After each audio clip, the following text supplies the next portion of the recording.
All right. Pace is slowed down. Well, they got to get it up because of the shot clock. The long three. Shot coming up is off. Adams the rebound. Oh, he got tripped.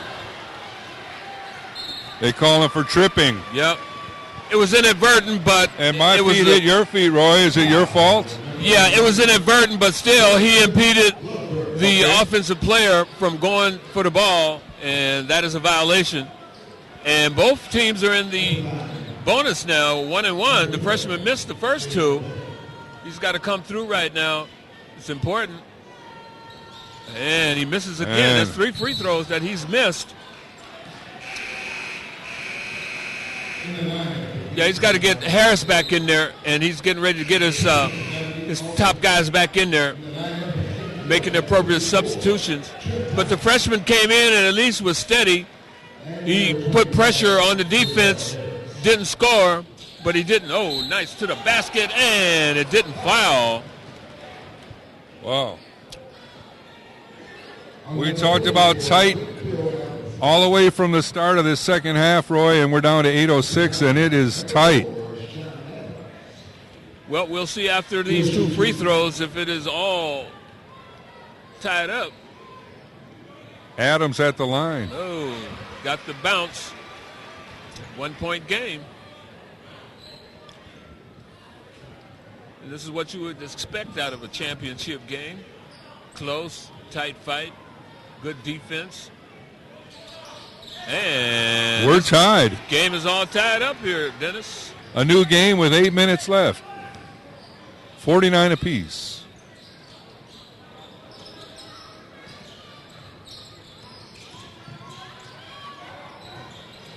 The Iceman. Oh, they got numbers. Someone's open.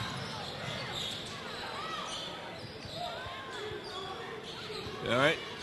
Good thought. Bring it out. Set it up. And Marcus Rue, he always gives you that head and shoulders fake. Oh, the big three-pointer. Marcus Rue. Bayport High School.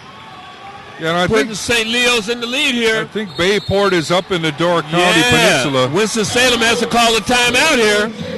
That's a they good time. They look a little stunned. All right, we're going to call a timeout. You're watching the All City Super Sports Network basketball game of the week. We'll be right back. T-shirts in the northwest corner of the gym. Adult sizes are $10. Children's sizes are $7.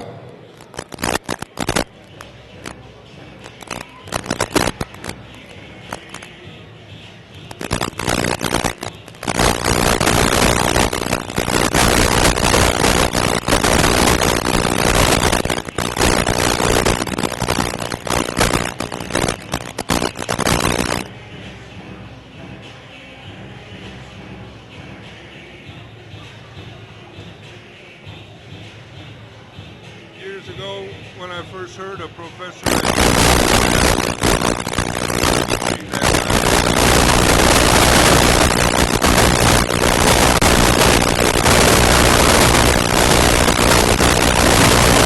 the more I've dug, Roy, the more I see the case for it, you know.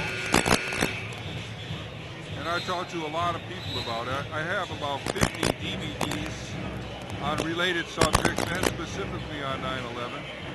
And a lot of reading on things in terrorism, and the CIA set up Al Qaeda to begin with. So you know, it's like the I'm most going to powerful law enforcement agency in the world. Yeah, come on, they dictate what they want. Some guys with box cutters took us, man. We weren't looking. Well, how could you allow somebody to?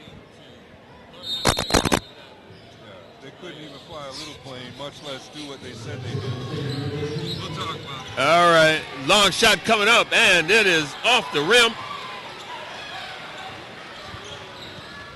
Okay, St. Leo's with the lead and the ball here. Plenty of exciting basketball action. Coming up, and it is off. A heartbreaker. Well, but that could have been a dagger, but that was his shot, and he had to take that because that's what he normally takes. All right, the Iceman tapped away, but they call a foul. And that's a fair call. It might be a good foul. Shoot 1 and 1. Make him earn it. Spencer Mitchell returns, number 32. 6 feet 8 inches tall. Starter. All right, So we're back to the beginning. Oh, over the back. Oh. Yeah, see, that was a good foul. 6:38 to go. A 3-point lead for St. Leo with the ball. There's a 3. Air ball. Yeah, he's trying to close it out here, but maybe a little fatigue. yeah, he's got to get some of his other guys involved.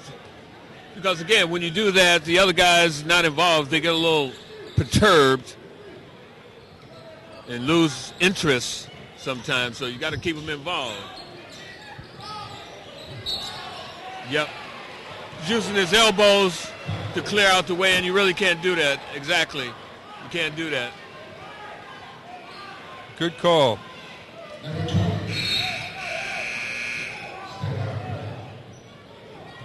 All right, for Winston-Salem, Joseph Thompson comes back. All right, this is the championship game here of the Fresh Coast Classic. St. Leo's is leading Winston-Salem. We go down the stretch here with about 6:10 left. These are important possessions here. Important possessions.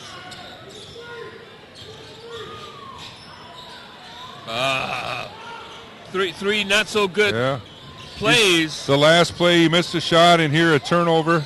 See, and he's the senior leader, and he should be playing better ball. No box out there. Wakefield Ellison has it.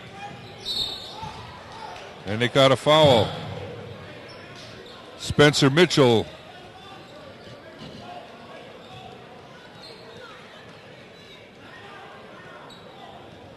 St. Leo calls another good time. timeout. Yeah. Good timeout by St. Leo's. All right, we're going to call a quick timeout. You're watching the All City Super Sports Network Game of the Week.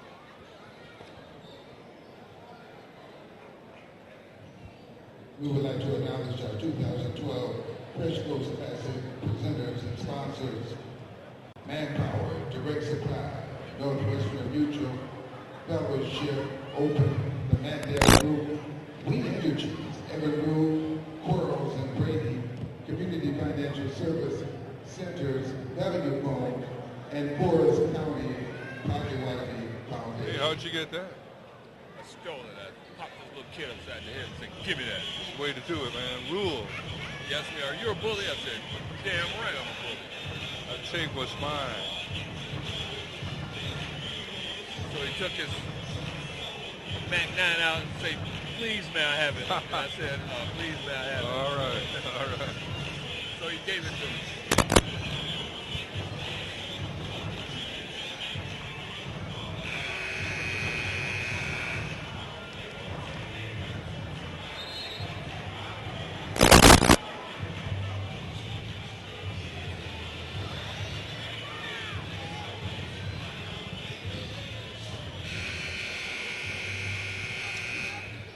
All right, Dennis, we're talking crunch time here. 5:42 left to go in this championship game of the Fresh Coast Classic. St. Leo's leading 52-49. And we're going to see the basketball ability and the stamina coming out, decisions that they're going to make, discipline, of course. And execution. You got to have all of those, but you got to have execution. And Wakefield Ellison executes a free throw, cuts the lead to 50-52.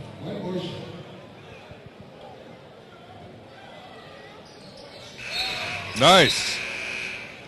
Nothing but net. Wakefield Ellison is a senior, 6'6", from Asheville, North Carolina.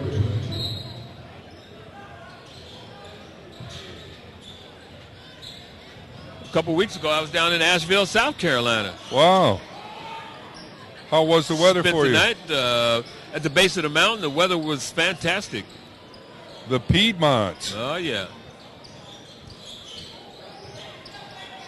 Oh, fadeaway man. jumper. Yeah, I don't know if that's what you want at this stage of the game. You don't want to be fading away from the basket. Unless your name is Paul Pressey. I don't care what your name is. You shouldn't be fading away from the basket. Ooh.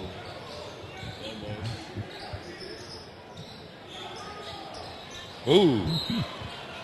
They keep it there. Yeah, they've got to play that. That was a play they were trying to run on the baseline. They've been successful with that earlier. But And that's what I noticed. St. Leo not really covering the baseline like you and I were taught. Yep. See, there he put his Jump ball. They'll send it the other way. Well, St. Leo with a 1-point lead. We're at 4:50 on the clock. All right, we got a timeout here, though, Dennis. All right. Looks like Winston Salem wants to talk it over. All right, we'll be right back. Contributing sponsors is Marcus,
Basket. Oh, what we got? Oh, they got him for a hook foul. Oh, we got a blocking 22 foul. wide Kevin Bazemore trying to crab back into him, and maybe a little acting on the half of Sean Adams, but the referee called it.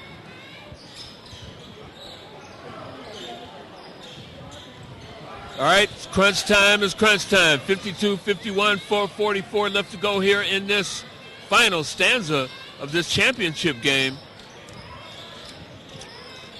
St. Leo's with this 1-point lead.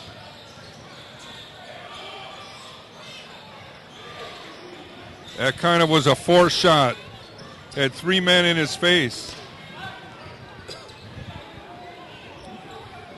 Yeah, you do look for better shots. That would tell me I got three on me. Someone's open. Jarrell Harris with a hack. Got a little push in the chest there earlier. They didn't call Two-shot that. bonus.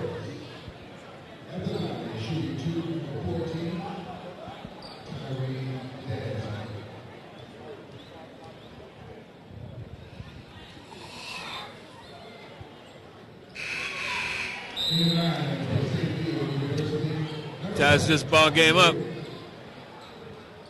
Harris is going to go to the bench.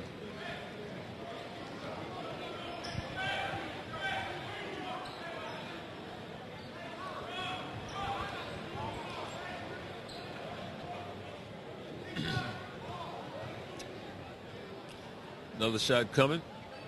Ball's up, and it is good. 1-point lead for Winston-Salem.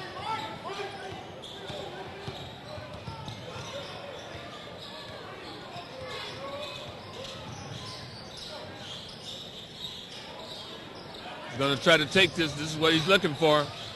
He's looking for his shot.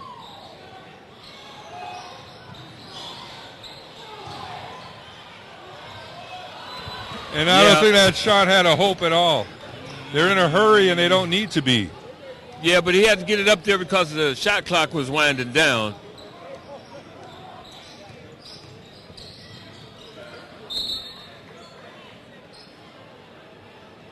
All right, they're going to give it to Winston Salem. Got some substitutes coming in. In the lineup for Winston Salem State University, number 2, Marcus Wells. Number 11, Justin Goldberg. Ball outside court.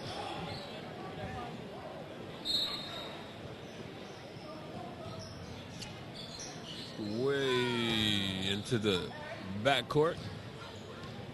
3:30 to go here. 52-53 is the score. Winston-Salem by 1.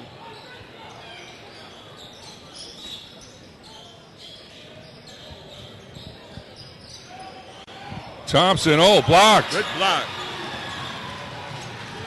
Tom Neary with the block.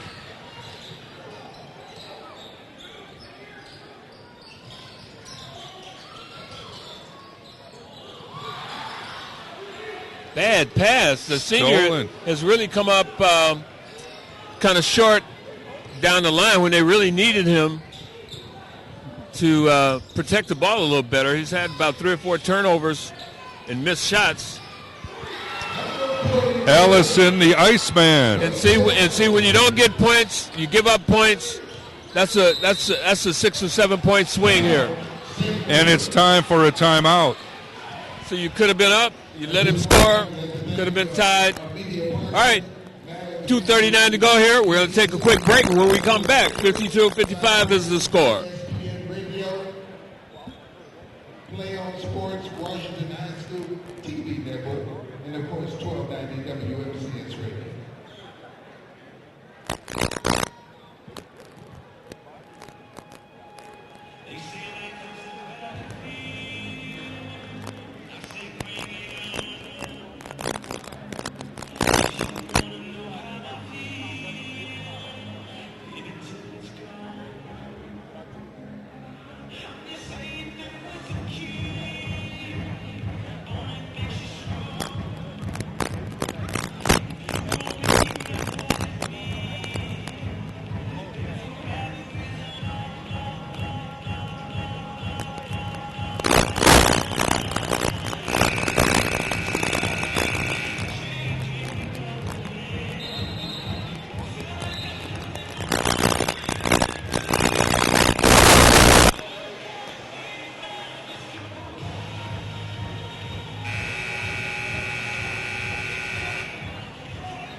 All right, crunch time is getting a little crunchier here, Dennis. 2:39, 3-point game rather. Oh. And a steal.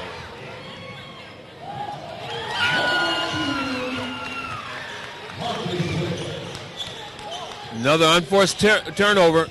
And you talked earlier about this is really Winston-Salem's way of coming from behind. Forced that one. Winston-Salem could take a little air out of the ball right now. They're up with the ball. Lead and 2 minutes Clock's left. in their favor in the double bonus. Why would you want to take that shot? No need. The time is your ally right now. This is a championship game. Oh, another ill-advised pass. He left his feet and tried a hook pass to nowhere. Opportunity after opportunity has been wasted here by St. Leo's. And now we're under 2 minutes. Somebody's got a foul. I would say nothing but a wide open layup. Okay, got to get point. it down, get it up quickly. Minute and a half to go.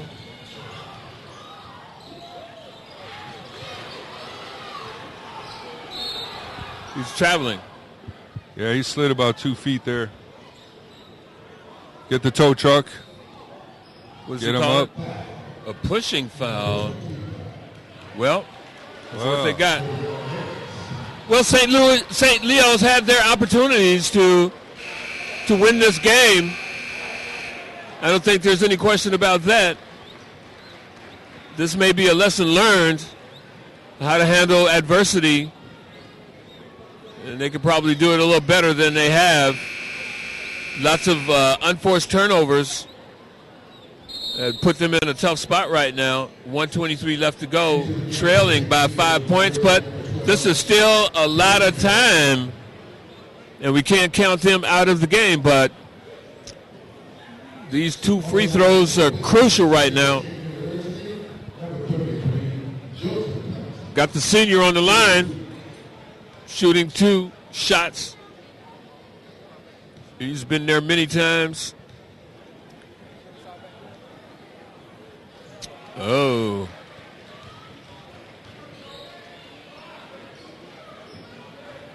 All right, got one more coming.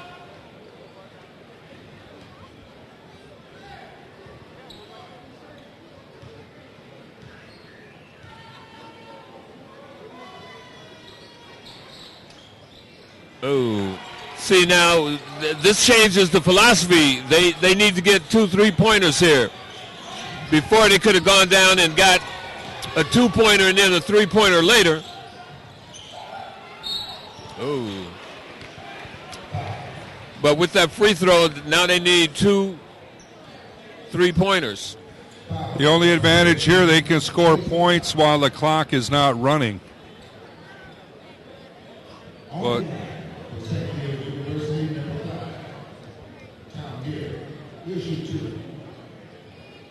come on, Tom doesn't have the rhythm on the free throw there. He pops up, then comes down, then lets the ball go. Goes up, down, and then let it go. All right. It goes through.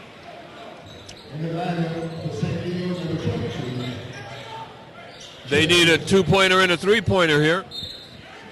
1:11 to go.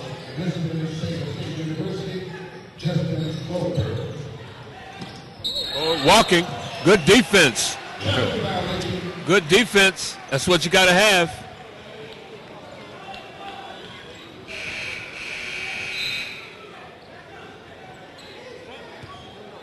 Okay, 1:07.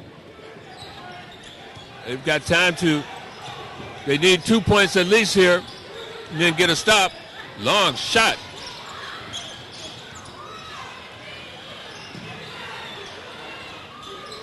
Way out. close, but no good. Oh, another. Wow. They've had their opportunities to get buckets. And that rim, maybe that rim is a little tilted or something like that. Wow. Got to get it in. Got to shoot it. Oh. Adams with the rebound. Okay, well, they might get to the hard way. Get these two free throws.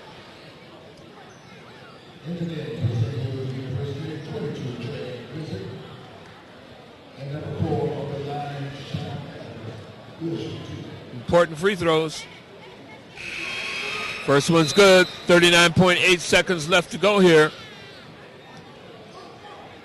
About 2 possessions left in this ball game.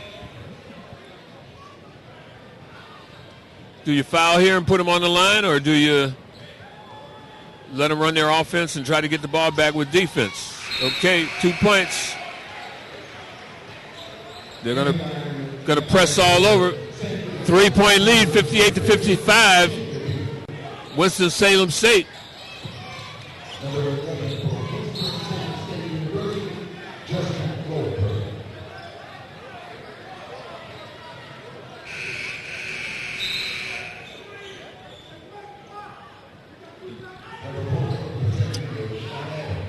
Okay, Adams in for Kadima. Oh. That was a quick call. Initially, I thought he had the ball tied up there. Yeah, I thought that was a good. I didn't see a jump ball call. Had he played by the defensive guy from St. Leo's, but the foul was called.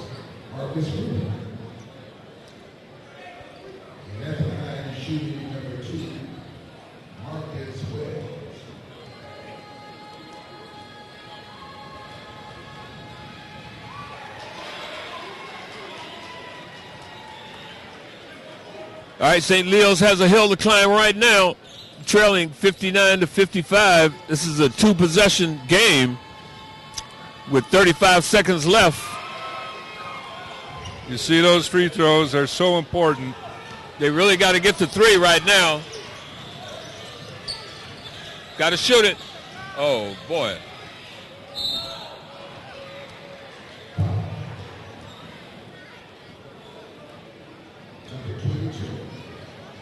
Well, Sean Adams to the line.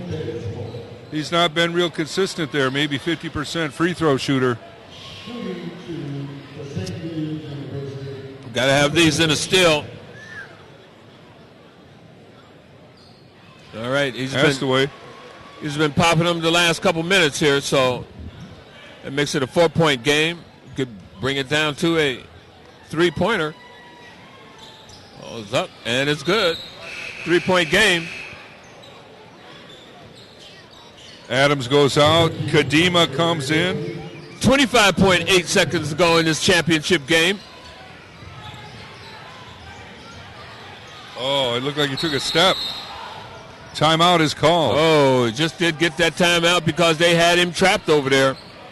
All right, we're going to keep it right here with 21 seconds left in this Fresh Coast Classic Championship, the 6th annual here in Milwaukee, Wisconsin.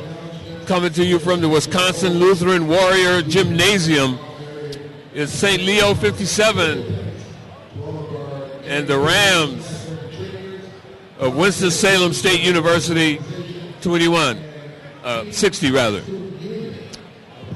Well, Dennis, I'm glad to see this Saturday night a big group of folks out to see some good, exciting basketball. I know we got another game coming up after this, but if you're interested in seeing some good, hard-fought basketball, Wisconsin Lutheran College is the place to be. Especially for the Fresh Coast Basketball Classic each year around Thanksgiving weekend. I think this is the 7th year now, and it gets better every time they take it to a new level. Always a great time for friendship and fellowship and camaraderie. And as you said, Roy, great basketball, wall to wall. And not only basketball, they've had a college fair here for the MPS students to talk to people from the various colleges around the country to find out what's going on. Everybody's not going to Wisconsin or Marquette, but there are a lot of other schools that have opportunities for students who are looking to not only be athletes, but to also be scholars. That's it. So this is a great exposure for the students and the parents, to give them an opportunity to talk to representatives and to see firsthand what is going on. All right. Got a second to go. Oh, and it's tipped away. And it stays with opportunity. Yeah. Winston-Salem has to be careful. They have to be careful for the long bomb, too, here. Okay, they're looking. He's trying to look. Foul instantly. Yeah, you had to foul him right away because you got less than 20 seconds to go here. And if you let him dribble the ball 3 or 4 times, then all that time is gone. So you got to take your chance that he's going to miss these free throws. He's got 2 coming since they're in the double bonus.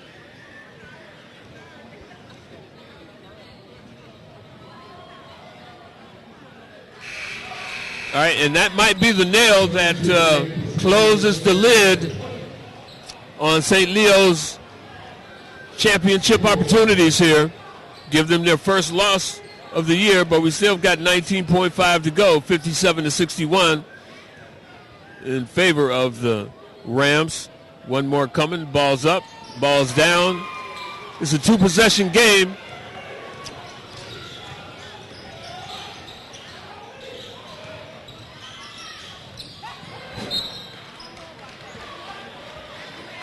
.8 seconds to go here, and we've got a timeout.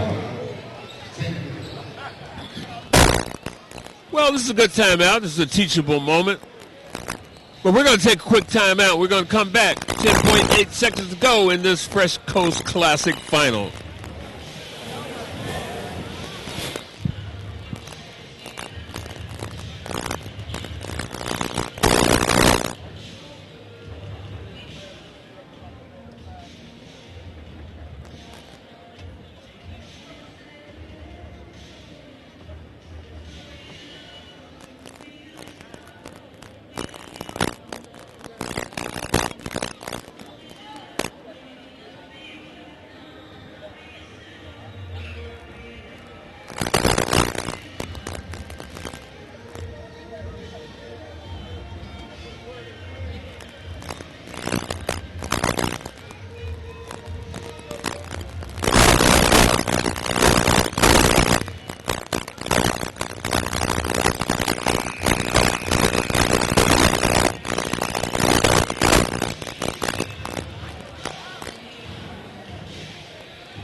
All right, Dennis, 10.8.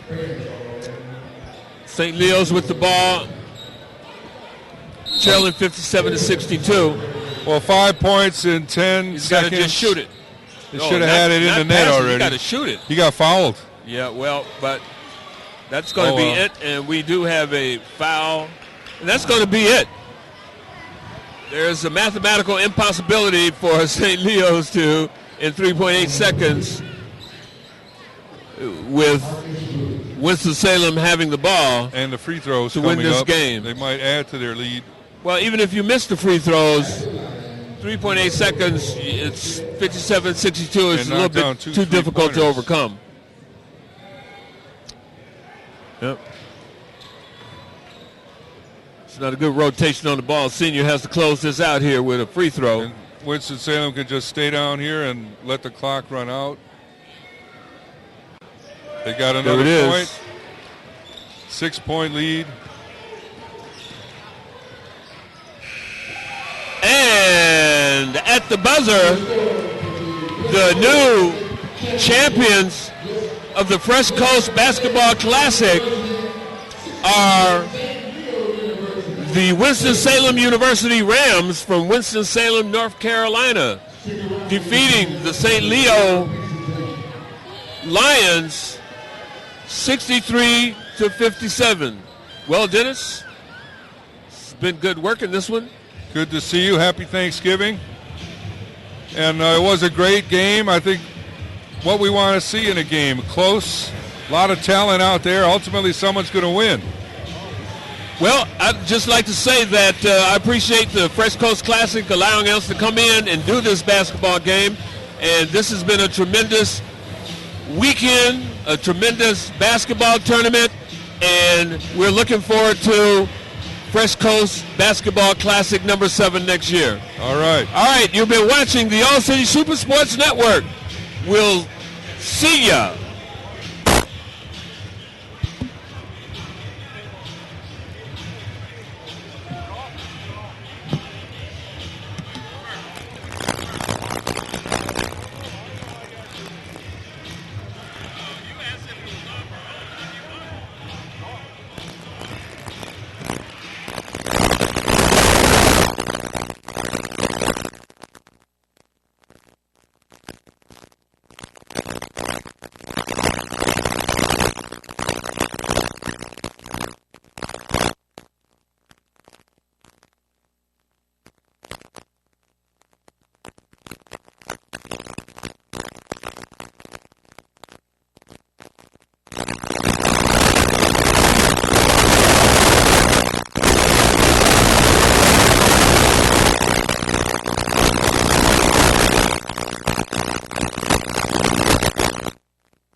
I'm gonna walk out with me. So what am I?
We would like to thank everyone for all of their time and efforts in putting together the 2012 SEC events, with a special thanks to Alderman Willie Wade, Fresh Clothes Classic Chairman, Dr. Gregory Norton, Superintendent of the Milwaukee Public Schools, Bill Womack, MPS Commissioner, Sports and Athletic, and Russ Thomas, Fresh Clothes Classic General Manager. Please give them a big round of applause.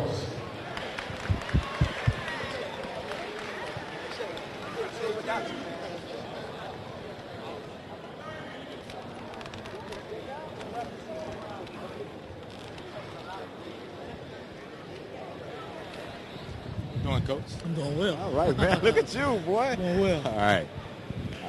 He's going to cue me up top. Okay. All right, it's Walt Love. It's a Fresh Coast Classic with the main man of the hour. How did you guys actually pull that out, Coach? Well, it was a defensive effort. I thought we made the defensive stops when we needed to.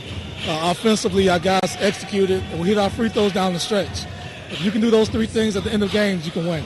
You know, you guys look like you were in the lead, then you lost the lead, and then you got it back. So, I mean, in those timeouts, what were you telling your guys? I told them it was going to be a game of runs. They were going to make a run, we were going to make a run.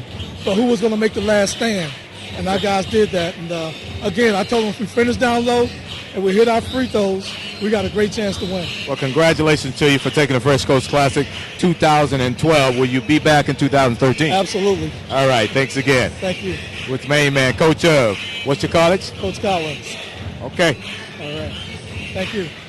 All right, my man. Congratulations to you. I'll see you next year, man. All right, Coach.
Arrow.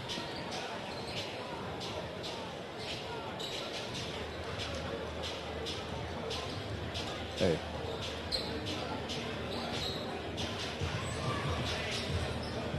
Harold over here.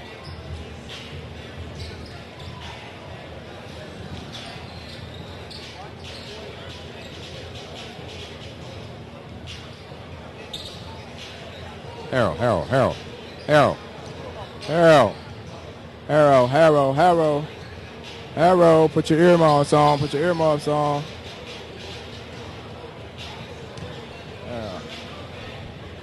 Earmuffs on. Question. Question.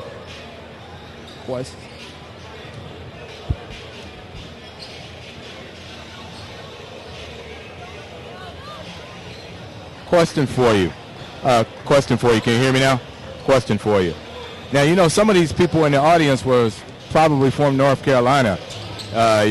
Maybe somebody at random. What do you think? Can you view me from over there if I get somebody?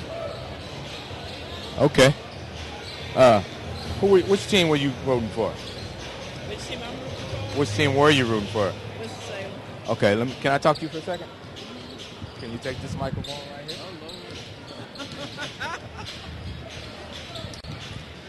You're cute. Okay, we're good. Camera's right up there. Hi, this is Walt Love, and we're at the Fresh Coast Classic. And one of the young ladies who was rooting for Winston-Salem, North Carolina. Is that correct? That's correct. What's your name, man? My name is Lori Johnson. Lori Johnson. Are you a Milwaukee native, or did you come all the way up here from Winston-Salem? Tell me a little bit. I live in Milwaukee, Uh-huh. but I'm from North Carolina. Okay, so that's why you were rooting for North Carolina. Is that what the deal was? Well, yes, part of that, and also my nephew was playing. Which team did your nephew play for? He plays at Winston-Salem State. Okay, and which was your nephew on the team? Wakefield Ellison. Oh, he actually had a pretty good game. Yes, he did. Well, what do you think about this Fresh Coast Classic here, and bringing some of the talent back to Milwaukee? Oh, I think it's wonderful. I think it's a wonderful experience for the children here at Milwaukee to see several teams play against each other, especially historically black colleges play, and just get the exposure of that. Well, we thank you very much, okay, and hope to see you here because they will be back next year because they're the champs, okay? All right. All right, thank you. Thank you. All right. Let me try to find. Oh, we got 11 minutes. I'm going to try to find the MVP. That's what you want, right? MVP. Okay. What about the excuse me? What about the coach of Riverside here?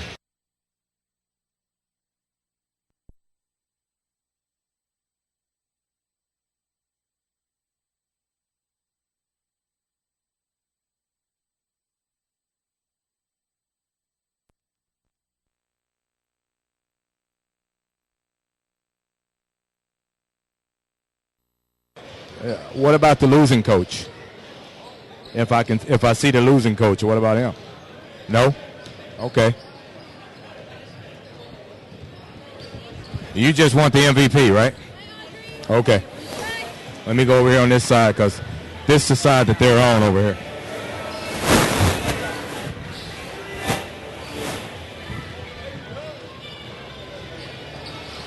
Oh, what's up, bud? I'm all right, boy. Can I get an interview with you, sir? All right. Where are we going? Right here? Is this good right here? We'll step into the light a little bit. Sir?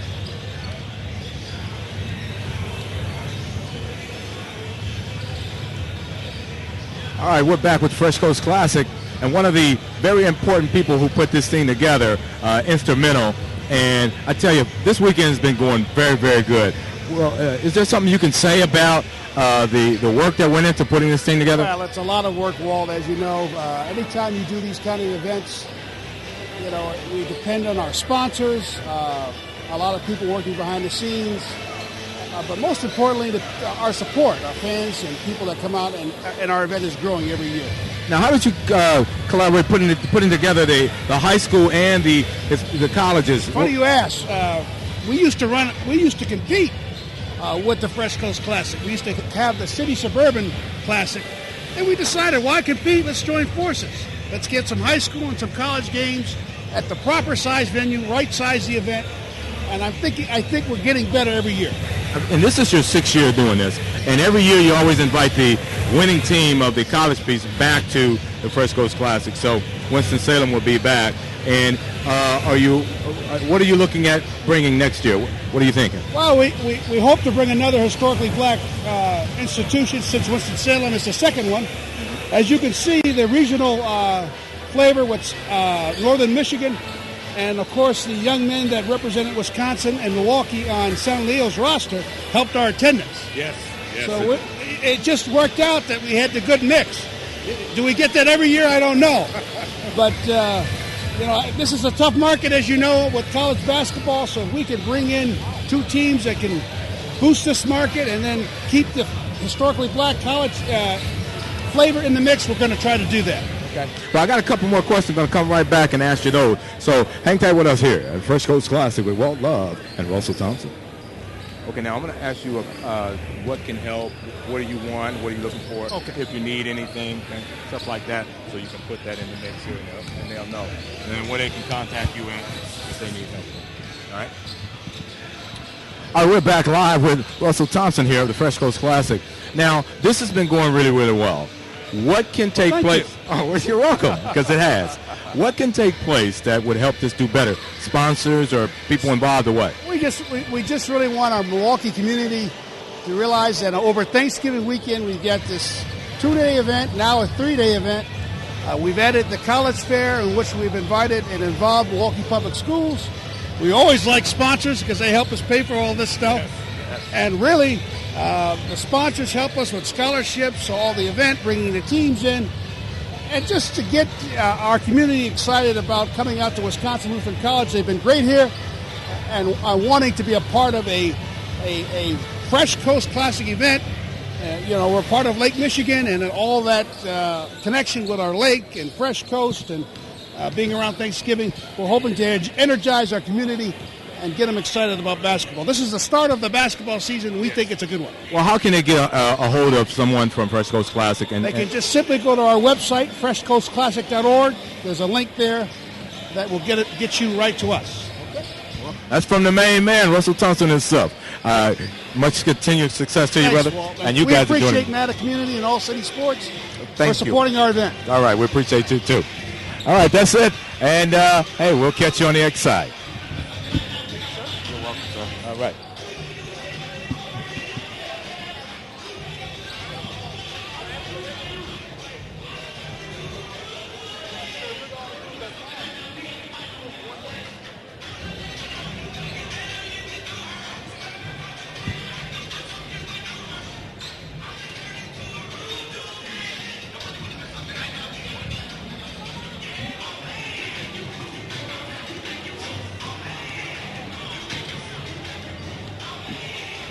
You still want me to? We got 6 minutes. You still want me to try to get the MVP?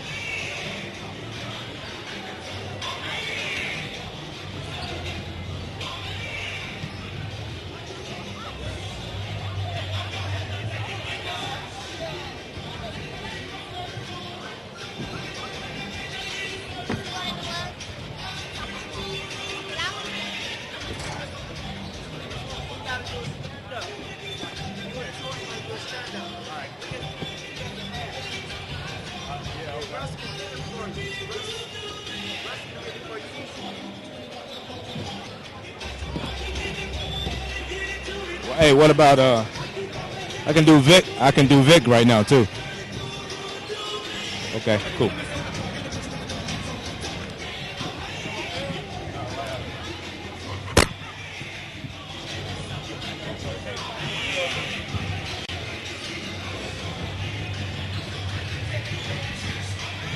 Look at you or look at him?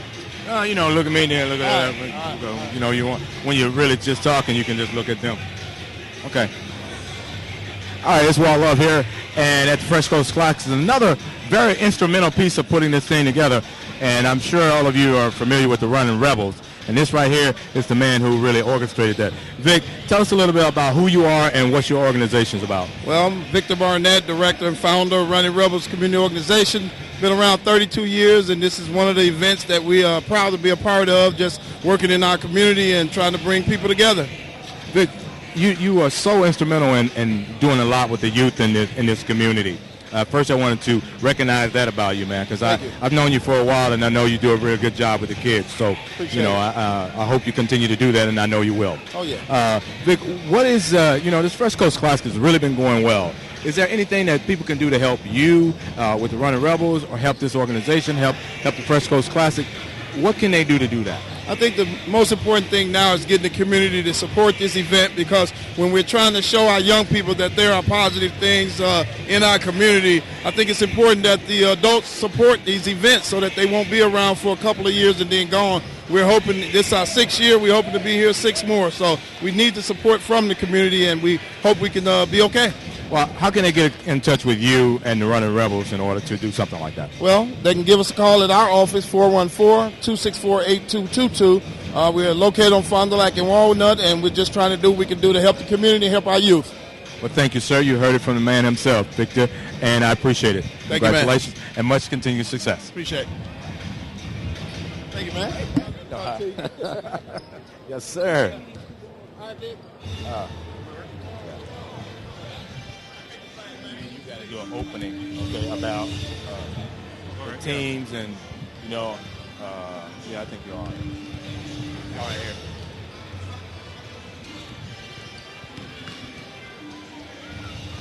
Now, this is Riverside and who? Hartland Arrowhead. Okay. You want to do the lead in? What's your name again? Troy Sparks. Troy Sparks, okay. Hi, it's Walt Love and Troy Sparks, and we're having the last game of the night that we're going to bring to you. This is, who's playing here? This is Riverside and Hartland Arrowhead out of the Classic 8 conference. And now, Hartland Arrowhead, is that a suburban team or is that further away? That's a suburban team, and Arrowhead has been down this road before. I think this is a great matchup for Milwaukee Riverside. Arrowhead has been the state champion back in 2010, so they pretty much know what it takes to have a good season and also to get it going tonight. Is there any standout that Arrowhead's going to have to do to kind of suppress Riverside?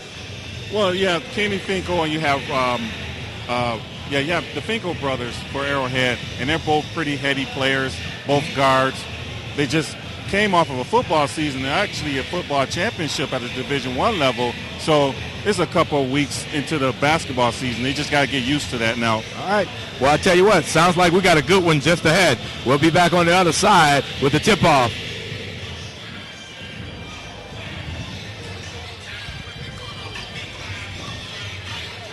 Yes, sir. Sid want to interview you. Why did Moncrief want to interview you?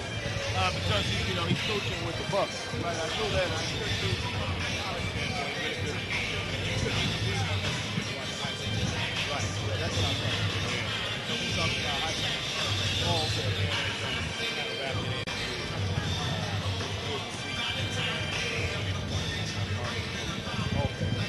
I thought that was good. Well, they playing tonight. They playing, they got the Bulls tonight, right? Yeah. I should have went to that game. But it's the last game here. Yeah. Man, I've been at this since we did the college fair, man. I was deep together. I was I go down and watch the team class. Man, that's teams. That's when they have 66 teams. And I get so much out of basketball and all the coaches. And I usually speak to the team. Then I'll speak to a lot of college coaches. I'll be Tubby down there. We'll do the guy we're trying to recruit. I'm gonna watch maybe a quarter or half of this one. So I'm tired. Good evening, ladies and gentlemen.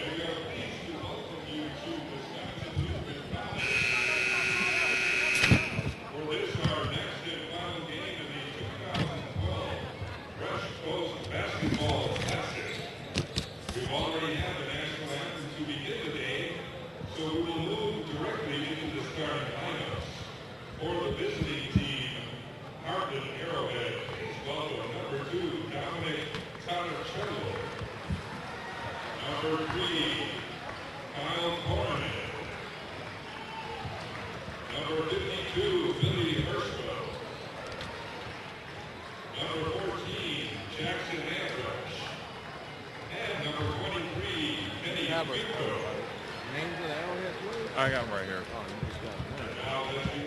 I'll tell you what, you do the play-by-play, and I'll do the color commentating.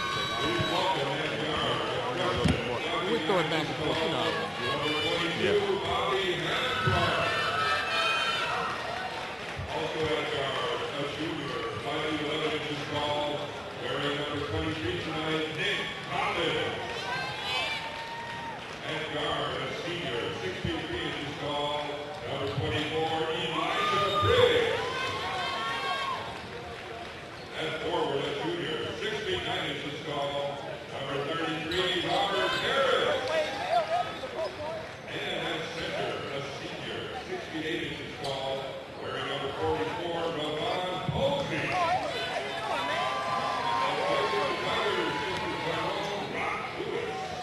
Our officials tonight, Mr. Jason Dahl, Mr. Jeff Ford, Mr. Ron Mansher, the official scorekeeper, Mr. Tom Denny, Andy Lockett, score operator, Mr. John Kennedy.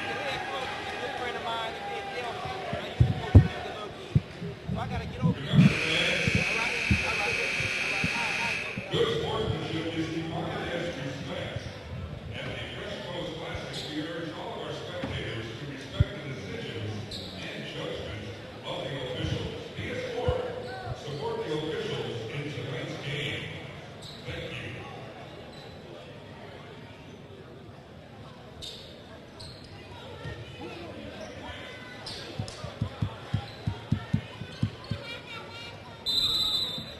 All right, so we get set to tip this off. Harris, Riverside wins the tip. And we're underway here at the final game of the Fresh Coast Classic. Hartland Arrowhead is on defense in the red. And the traditional home color white is Riverside. Drive into the hole. Starting off with look like they're letting them play a little bit. Ball's outside, brings it in, takes a jump shot, no good. It's out of bounds off of Posey. Yeah, Posey just couldn't get a hold of that rebound, and Billy Hirschfeld is going to give him a handful down there. Two big bodies banging around for Arrowhead and Riverside. Now, these guys are no real stranger to each other, are they? I think they played each other. This is the first meeting between these two teams. Okay. This year or at all? Have they ever seen First ever meeting. First ever meeting? No.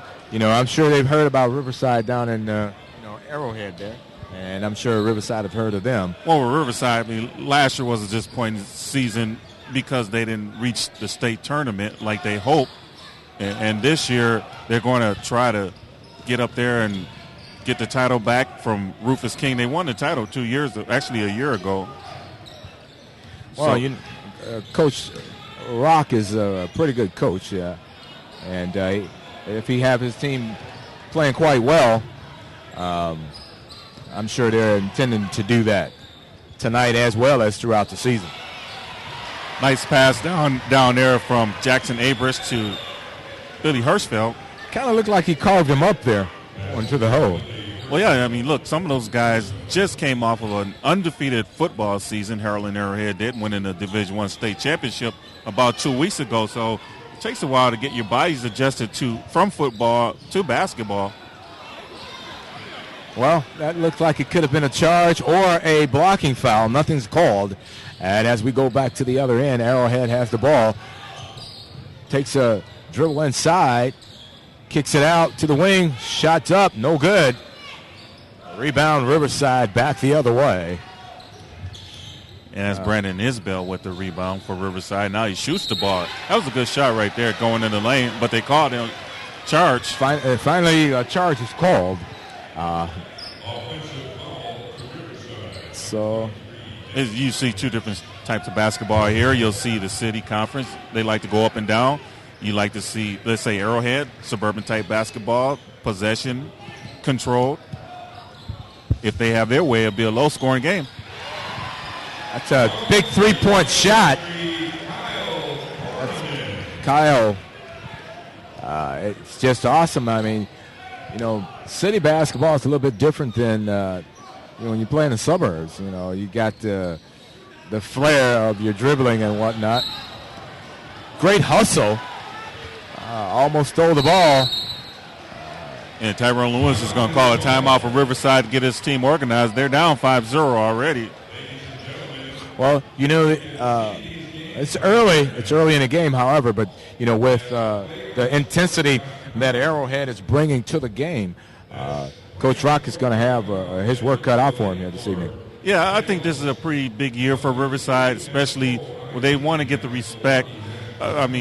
They've been battling with Rufus King, and now you got to throw Milwaukee Vincent in the mix and maybe Milwaukee Washington. So it should be a dogfight in the city conference. I can see any one of those 4 teams actually winning the city, but they'll get a chance to play each other during the season. Now, don't forget, if you want to watch this game, you can call the broadcast at 414-342-4000, extension 4, and they will give you the information in reference to what day you'll be able to watch this broadcast of Riverside and Hartland Arrowhead. In fact, the whole entire Fresh Coast weekend will be replayed again, and you get an opportunity to check it out. And tell friends about it, actually. If this is the first time you're watching it, and tell some friends about it, and tell some friends about coming here next year as well to support this ordeal. I kind of liked it where they threw the city and suburban matchups. They used to have the city and suburban classic down there at the Al McGuire Center, and now they throw all these city suburban teams together, blended in with the Fresh Coast, so it can be an all-day basketball affair. I like that. Yeah, it's exciting. It's something. Wow, just wouldn't go down for Riverside. There's a foul on number 23 from Riverside. It looks like Brandon Isbell. Yeah, he did a pretty good job on their summer league team in the Wiz Kids League, Brandon. So he's got a lot to prove. Last year they had the Triggs brothers, Bakari Triggs, and I forget the other one, Amar. It wasn't a foul on him because Riverside has the ball and takes a shot. Shot's no good. Here comes Arrowhead. Kicks it out to the wing. Shots up. Three-pointer. Good. Number 3, Kyle Corbin is lighting it up already. Yeah, you got to watch out for him. You have to spot your three-point shooters. You have to know where they're at all times. Well, Riverside is still trying to settle in at 0 points, and Arrowhead with 8. Now, I don't see how you can call that a foul. I know there are 2 big guys down there. You have Billy Hirschfield, number 52 for Arrowhead, and then you have Irvon Posey, in which I understand he lost 50 pounds from last year. He was a transfer that played 1 year at Washington his freshman year, was able to transfer to Riverside without having to sit out a year, and he's been with Riverside on varsity the last 3 years. I think some college would be interested in him, though. They might try to get him to lose more weight, and he's capable of doing it. He's got the metabolism to burn it off. Well, he's young, and get into a good program that, to expand upon what Rock has tried to teach him here. Because when you take your game to that next level, you got to go take your body to the next level. Right. All right, here we go. Arrowhead brings it down, takes it back out. Decides that he wants to pass it off. These guys are lightning quick. Well, they realize that, Arrowhead is playing a different type of basketball right now. They're usually a slower down team. And they're not afraid to go in the paint either. They might try to get some fouls, especially on Posey. You get him out there. Usually coaches, if they have one of their starters with 2 personal fouls in the first half, they sit them down for the rest of the half to risk foul trouble. 3-point shot is up. It's good by number 20 off of Hartland Arrowhead. These guys are some shooters here. Yeah, I believe number 20 is Rick Kenny Finkel. He changed numbers on us. Yeah, there was a couple of numbers that have changed, even with Riverside. So we're going to try to work this the best we can in reference to the changes. Oh, that was steps there by Posey. Too many steps on that one. That was an easy call. Now, Riverside lost one of their best players, DeAndre Downey, who decided he wanted to transfer. and he tried to transfer to another school, and he's a senior. He wasn't able to do that. I think if he would have stayed with Riverside, this would have been a completely different team. Well, here come Arrowhead, brings the ball down real quick, tries to pass it inside, gets broken up. It's back the other way for Riverside. Number 23 takes the shot.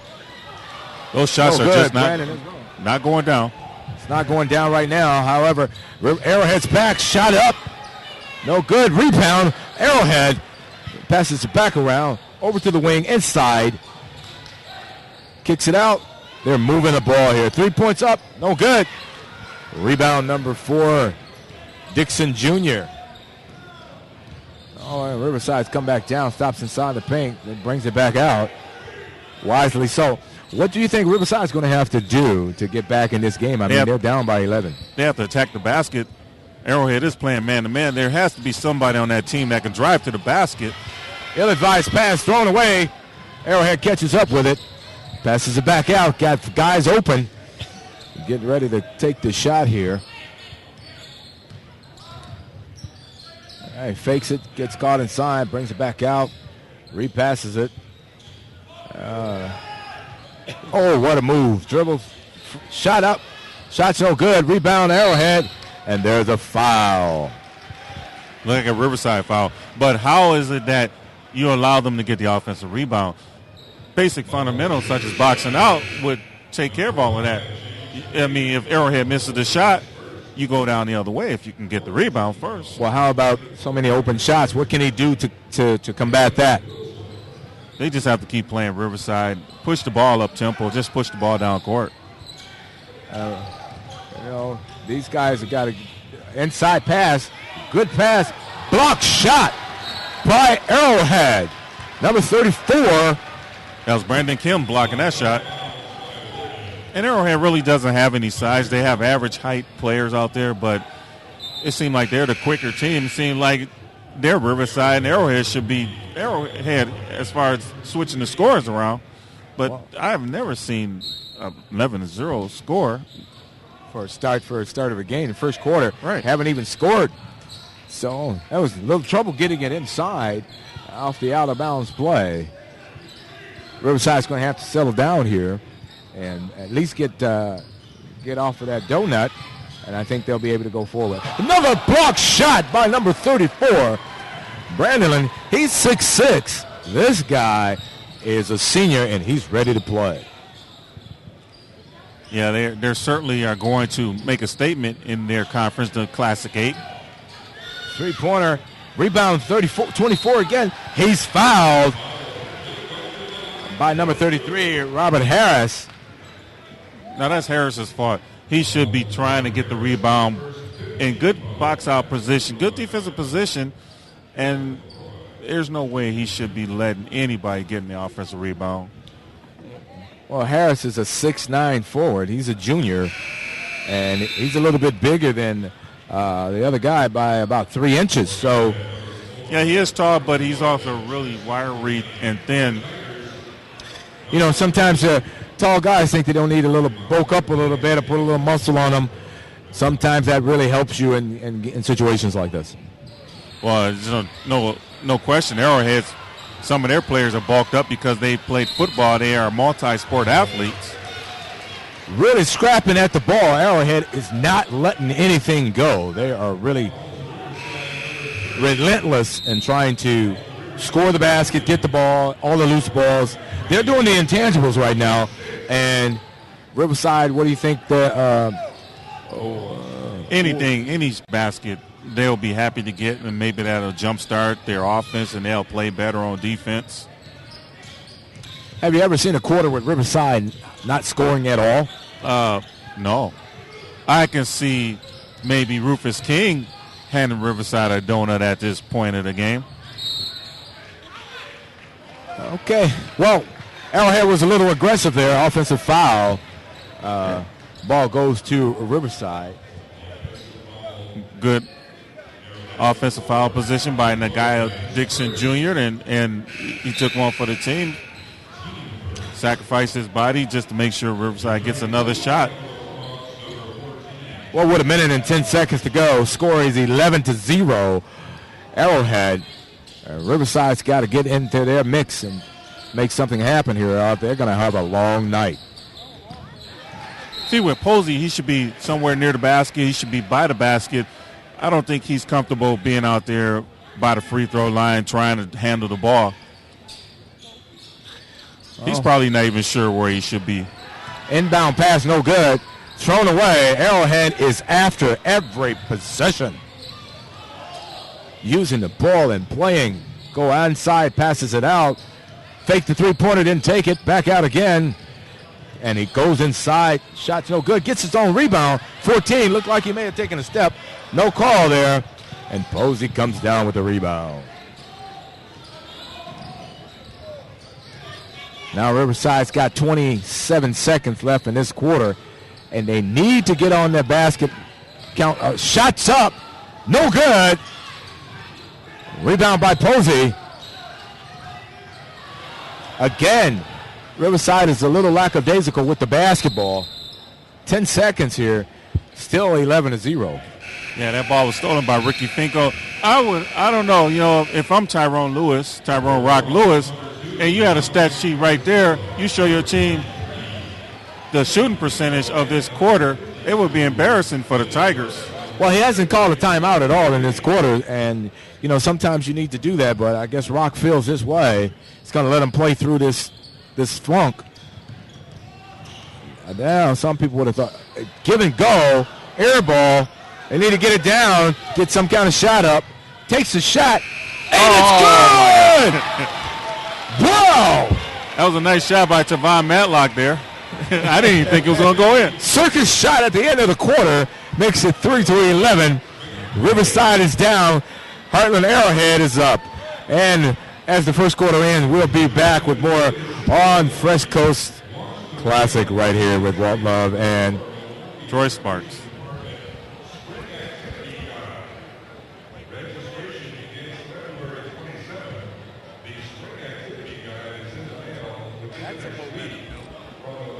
Take a shot like that and get something to try to start on real long. But I think Rock should have called a timeout early. Yeah. It's his team, so.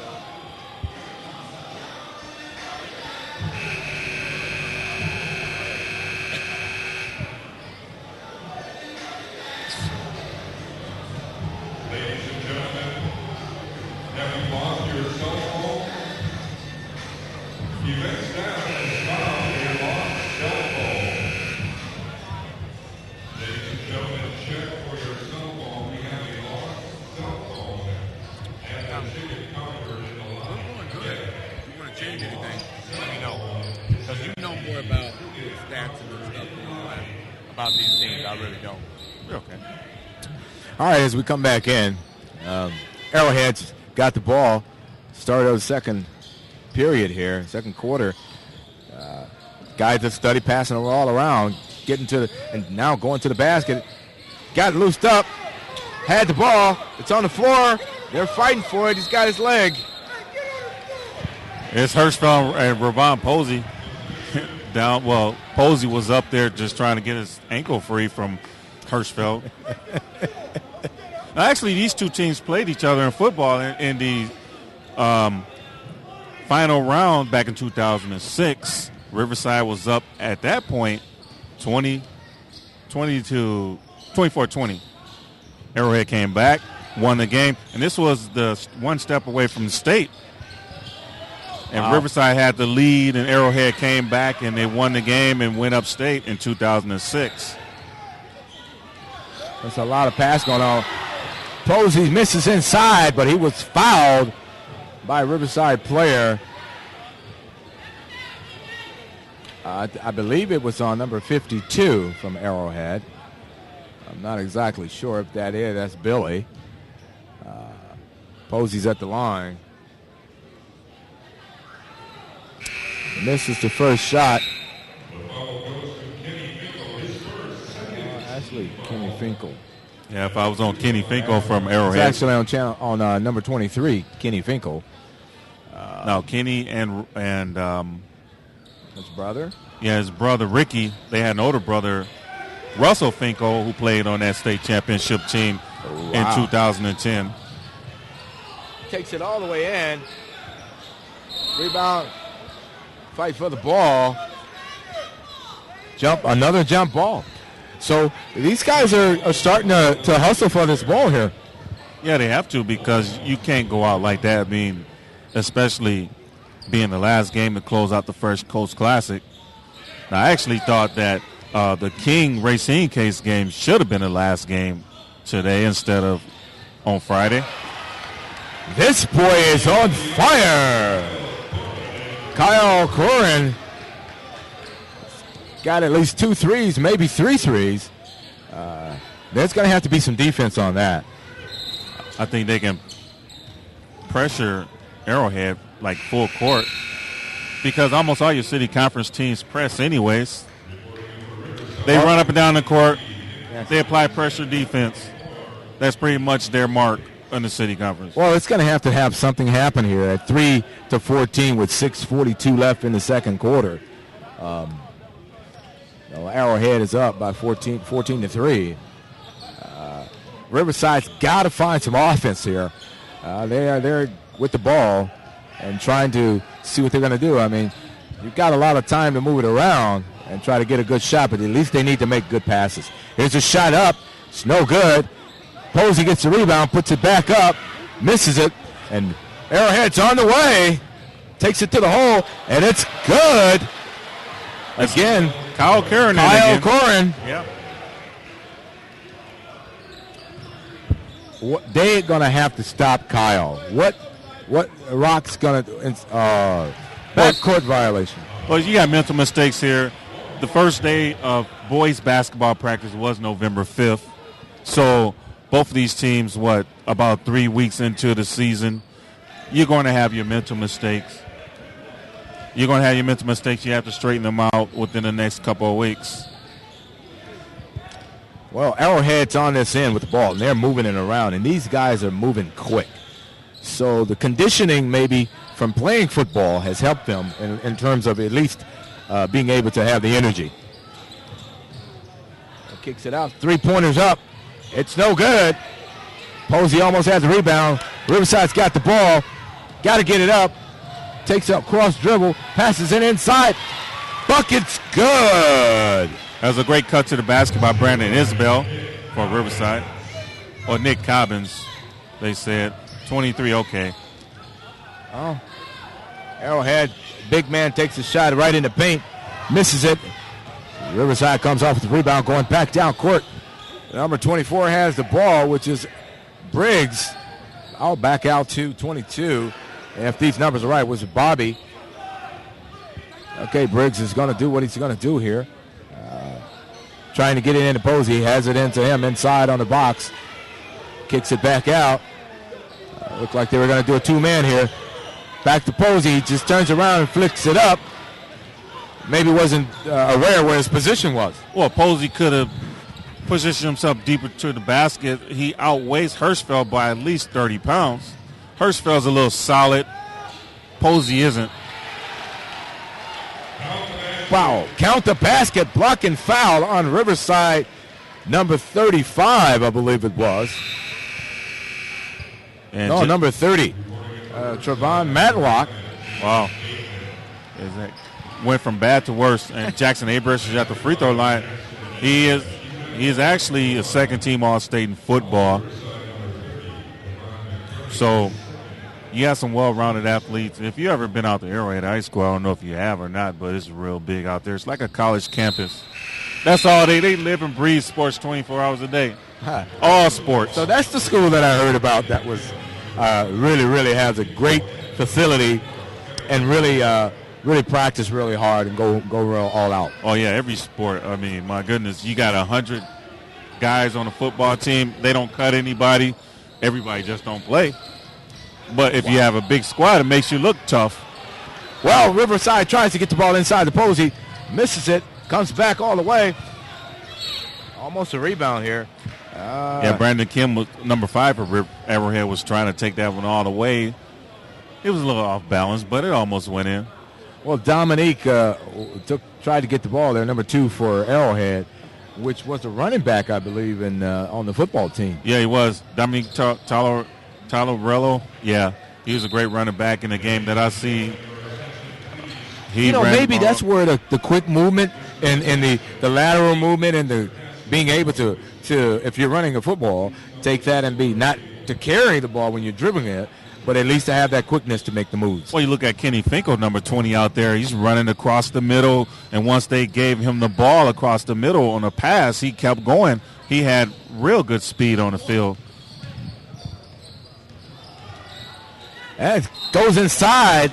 That's that running back speed. And he'll go to the free throw line, shooting 2. Arrowhead is up 19-5. And Riverside is got 8 fouls. Arrowhead only has 2, so Arrowhead's going to be shooting from here on out to the half. And that is huge.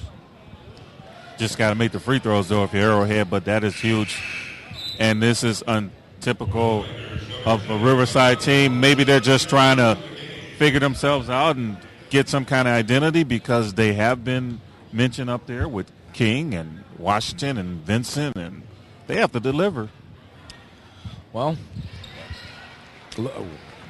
Arrowhead is doing their thing right now, leading by 15 with 3 minutes and 34 seconds left in the second quarter.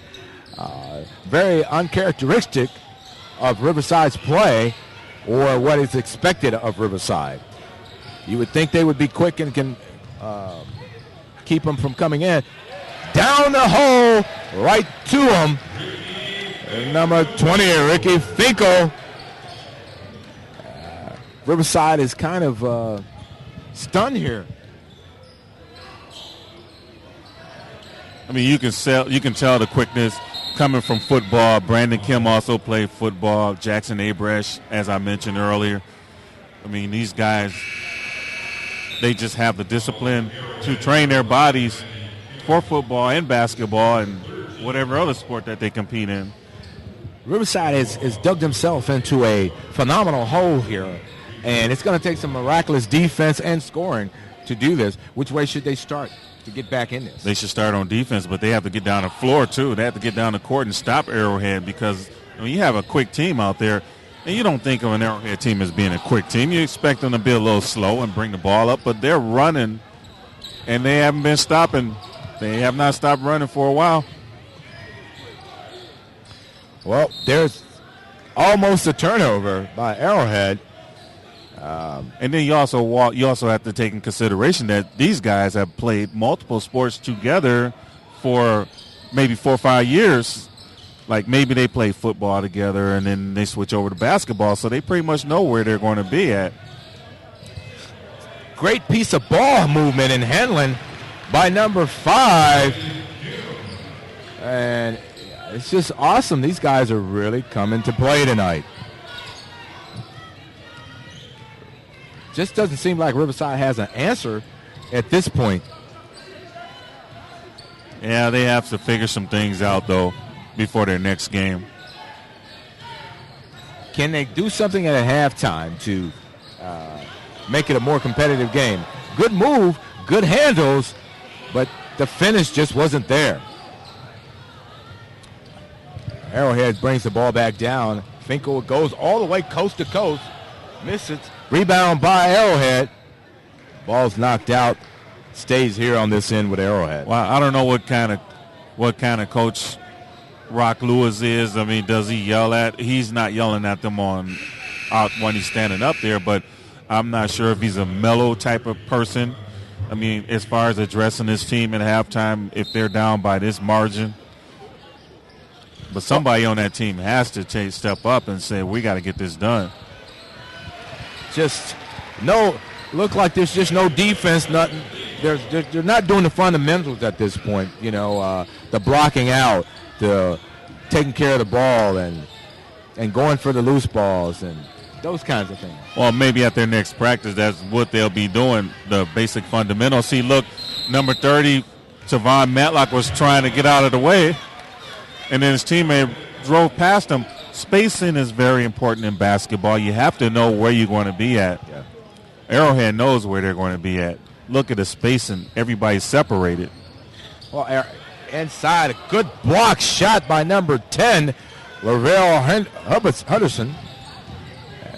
Takes it to the hole. No good. It's just not falling for Riverside right now. Maybe it'll fall in the second half. Maybe the other basket is going to give them some opportunities versus that basket. Remember in the earlier game, in the college game, they had to readjust the backboard here. Yes. Winston Salem State player tried to dunk the ball, and he kind of like, I don't know what he did to the backboard, but it took about 10 minutes for him to get it straight. It back right. Yes, it did. Well, he hit the first one out of the 2 shots. Missed the second. Free throws are extremely important. What a lot of city conference basketball players don't think about, you could say this, but it's always the take on the suburban guys. They shoot good free throws. They pass the ball around a lot, and they keep it moving. Blocking foul with the basket. Scored a basket for Riverside, number 5, James Bateman. There's a sophomore guard there, and I think that he has a bright future at Riverside. Well, he just came in, so putting on some more energy in terms of trying to get these guys. Coach Rock needs some kind of spark, and I think this might be one of them. Well, you have to try something because who knows? If your bench players are stepping up, then he'll get more minutes. Your bench players will get more minutes, and that goes a long way. I mean, he's got 3 points out of the deal, so he might get some more playing time. Well, at 50 seconds left, 9 for Riverside, 26 for Arrowhead. Comes across the court, and it's number 23, Kenny, with the ball. He almost, they're starting to play a little bit more defense. Arrowhead's out, brings it back out. Dominique goes back in, gives it over to block shot, and a foul. See right there, Arrowhead's running a motion offense, and every once in a while they will catch the Riverside defense sleeping on a backdoor play, and that's how they're getting easy layups. Right there, Kevin Leroy, number 24, was right in position. He knew that the ball could come to him, and he was able to draw the foul. And their big men are shooting free throws quite well, in addition to being very athletic in here. Yeah. You wouldn't expect that, but like you say, being able to play together, playing football together, basketball together, can have your rhythm in sync. And it seems like that's what they are. Well, with 20 seconds left, at this point, what do they need to do here to just score? Get a shot off before the clock runs to 0-0.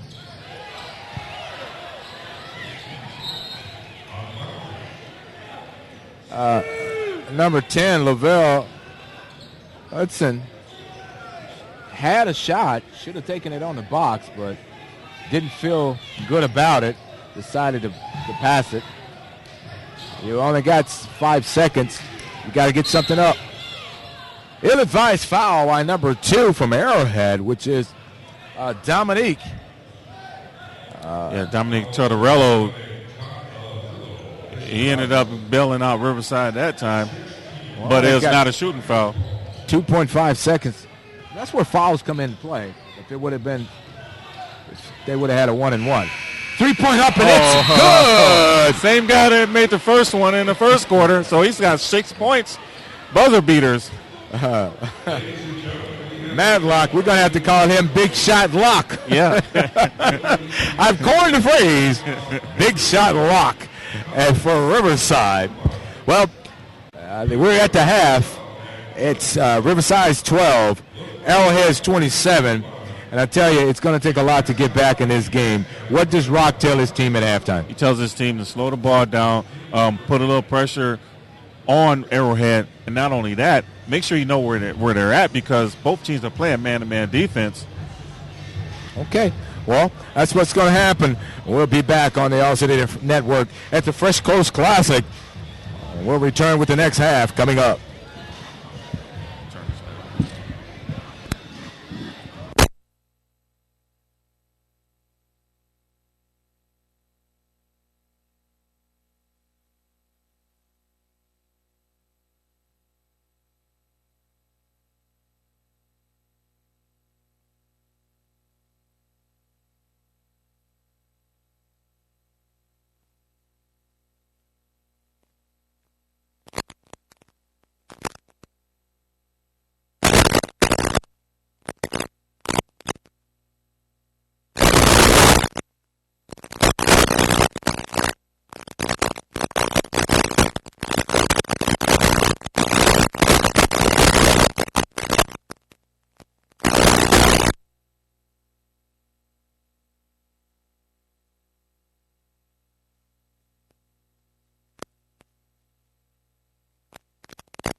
The second half here. What you think Coach Rock had to say to Riverside to get them set for this second half? Make sure they know where their man is at. Don't get caught on the back door. Make sure you guard the three-point line because they can shoot threes. And you can pretty much tell who the shooters are. And take care of the basketball. Chip this lead down. It's pretty manageable, 15-point lead. They can do it. Knock it down. First get it down to 10 points. What do you if they've ever been in a deficit this tough coming back at half? It's a long fight, but with the right things they can pull it off. Well, you got to have the right kind of personnel out there that knows how to dig themselves out of a hole, too. All right, well, Riverside's got the ball. They're passing it around. Starters are back in. Back into Posey. Inside, there's a two-man ball playing. Foul on the floor. Ball's out. First foul on Arrowhead. And this exactly could be one way that they could get back in if they go back inside and get Arrowhead in foul trouble. Well, yeah, you got Posey down there. Sometimes Arrowhead comes out and helps just in case. Hirschfeld can't handle him by himself. That was Hambright with the drive to the basket there. Well, yeah, these numbers are different here. Hambright is... All right, well, Arrowhead's on the other end. He kicks it out. Back out to the big guy. Big guy goes back to Kenny. Kenny's taking a drive to the hole, takes it up, flicks it in. Awesome shot. That's the kind of shot you practice in your driveway. Well, he's only any consistent with that. It's going to be a long night for Riverside. Well, Kenny is the senior, and Ricky is the junior on Arrowhead. Brothers. These brothers, when they get in the backyard and they play ball together, well, it's not a typical brother. It's not going to be nice when you're playing your brother in any kind of sport. Kicks it out, wide open shot. Didn't knock it down, but that was a good shot. Riverside's coming back with the ball. Passes it off, goes inside, lays it up. Basket good, count it. We're at the free throw line. Good shot there by Elijah Briggs, and now Riverside is trying to chip away in this lead. I think they're getting back to what they know, and that's what they've been getting away from. Well, they're going to need a healthy dose of this in order to take down this Hartland Arrowhead team because they are relentless. Shot's no good. Inside, almost a jump ball. Fought for it. Arrowhead comes out with it. Finkel almost loses it. Back to, there's the other Finkel with it. Dominique is with the ball now. Inside, wide open lane, and layup is good by number 14, Jackson. And Jackson Abrush with that one. See, Harris can get the ball down there too, Robert Harris. He's tall enough. Inside, he called a block. Caught a block on number 23 for Arrowhead, Kenny Finkel. It's third personal foul. That's just going to do something right there. Yeah, you got to watch that. Maybe put Ricky in there, his younger brother, and try to keep Kenny out of foul trouble. I mean, there's a lot of options over there for their coach. Well, Riverside's not doing themselves any justice by missing free throws. It's a typical thing. Ricky, Kenny, no problem. Brother for brother. Finkety-finky. Yeah, finkety-finky. Hey, wasn't there? No drop off there. They both might have the same abilities and speed to go with it. Is that the same name that Pat Detective had in that movie? This is funny, but they were just awesome. Lane violation, possibly. Well, that's what it was. Lane violation, basket's no good. See, I think in this case you have to wait until the ball hits the rim before you can go after it off a miss. At a different level, some play to release. Yeah. But here, you're playing it hit the rim. All right, here we go. And we talked about that press that Riverside has to apply. At least put some pressure on them. Yeah, I think that's what they're going to have to do to try to shake the foundation of these Arrowhead players. What a pass inside to the big man, Billy Hirschfield there with the basket. Riverside is trying to. Time is going to become a problem here to be trying to get a deficit down from 16 points, 17 points here. Good rebound, puts it back. The big man, Robert Harris. Harris just have to hang around the basket. I think he can clean up on some of those misses by Riverside on offense. Well, I believe Harris is the tallest man on in the game for both teams. There's a foul there. There's a foul, and we are going to the line. Well, that's good for Riverside. Team's first foul. There's 3 fouls on Arrowhead already, and they can ultimately use that to their advantage. Yeah, you might as well. Ball's inside, wide open three-pointer by number 5, Renner. Brandon Kim, he's out there shooting and stroking the ball, shooting lights out.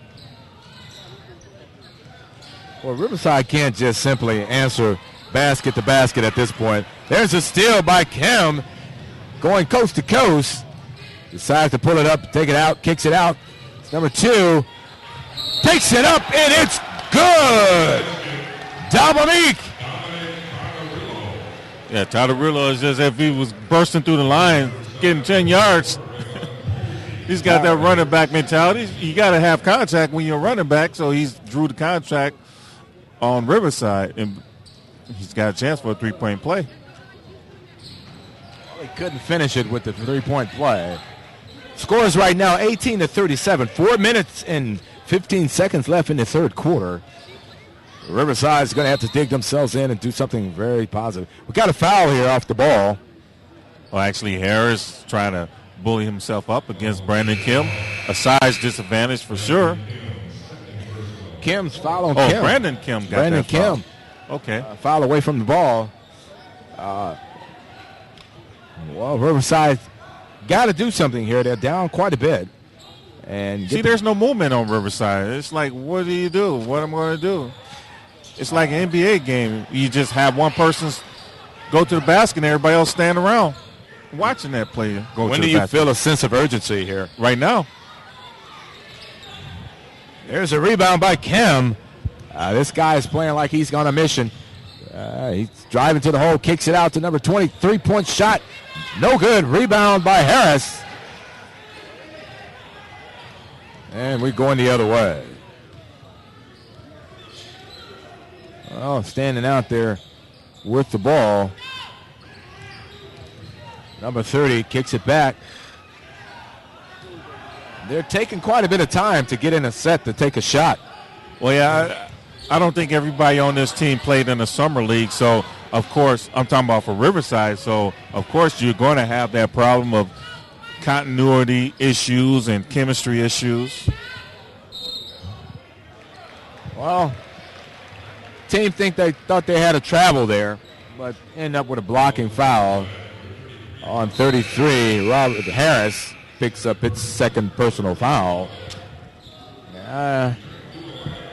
Might be on Robert's side that time. I think it was a travel, but you got to go with what the ref calls.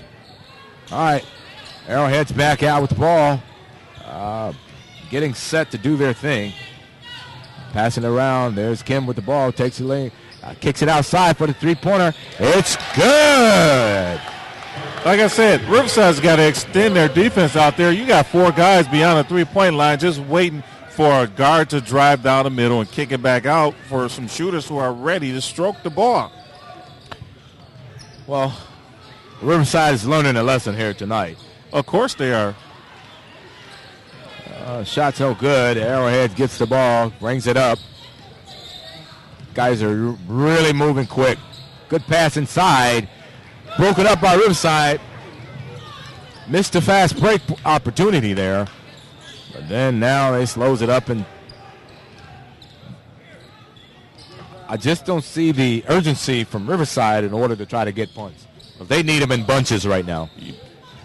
They better be glad that this is not late February where this would have been a playoff game, for example.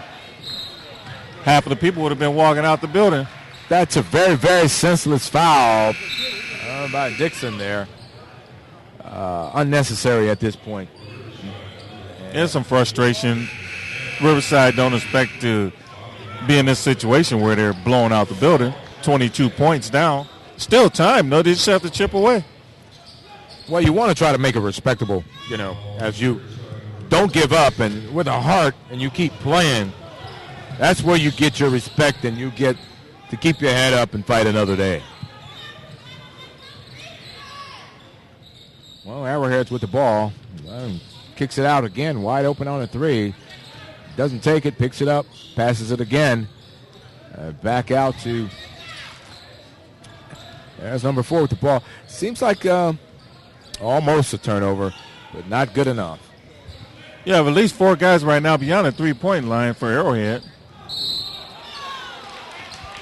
There's a travel violation on Jack Nate.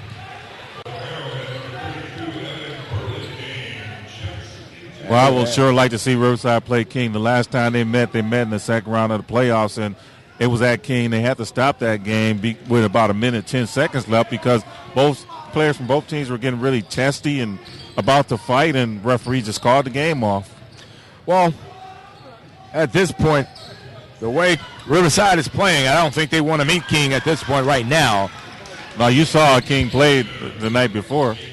They really was playing well. They did play well against Racine Case, but that's how they play. Well, Riverside has the capability. However, they've got to just do it. There comes Riverside. Wow. Nice transaction there. Almost a basket. However, we're going to the line to shoot 2. Down by 20, Riverside is. Give me some scenario that would help me feel that they're going to come back. The scenario is that they have to make their free throws. They should apply full court defense. They should take their time, slow the ball down some, and don't try to rush, because that's where they're hurting themselves with these mistakes. Turnovers. They have to watch the foul situation. Ravon Posey hasn't been in that much in the third quarter. You think that's for quickness? You got to try something. Good rebound by Riverside. Got the ball back. Passed it a little late. He wanted it sooner. 3-point shot up. It's good by number 22 from Riverside. Bobby, I believe, Hembright. Still a little bit more manageable for Riverside. Just chip in. They're down 16. They got to get back and play out. Now Arrowhead kicks it out. Arrowhead's got themselves cross-court pass. Good. Takes it to the hole. Blocked. And they call a foul. Now, if you're going to have this kind of officiating in the second half where every possession there's a foul, then this will be a long game.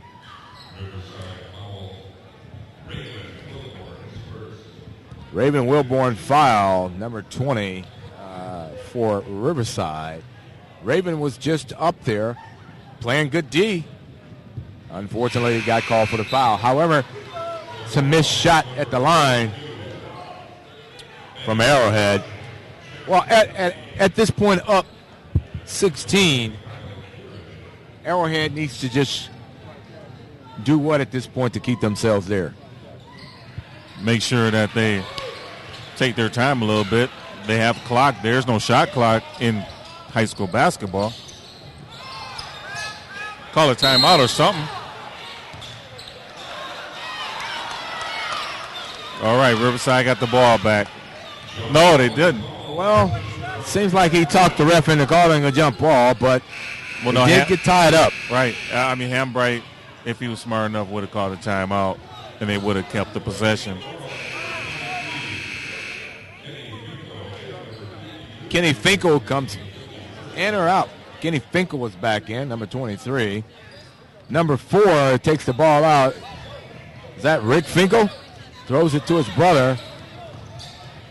Wide open down low on the wing. Takes a three-pointer. No good. Rebound by Riverside. Try to heave up a shot for the third quarter. At the end of the third quarter, Riverside 24, Arrowhead 40. We'll be back on the All City Network. Ladies and gentlemen, you can catch all of the Fresh Coast Classic games on the internet. We're live and now are on demand at PlayOnSports.com. I don't think they're good. 8 minutes. They got to hold that big. The wheels that have to come off. Yeah, those shots got to fall. They get some good shots, and they'll give them the confidence. They can knock that lead out. You can't trade points for points. You can't get points here. You go down there, you give them points. You can't trade baskets. Somebody's got to stop somebody. For information, call 414-475-8811 for the Daddy and Daughter Dance.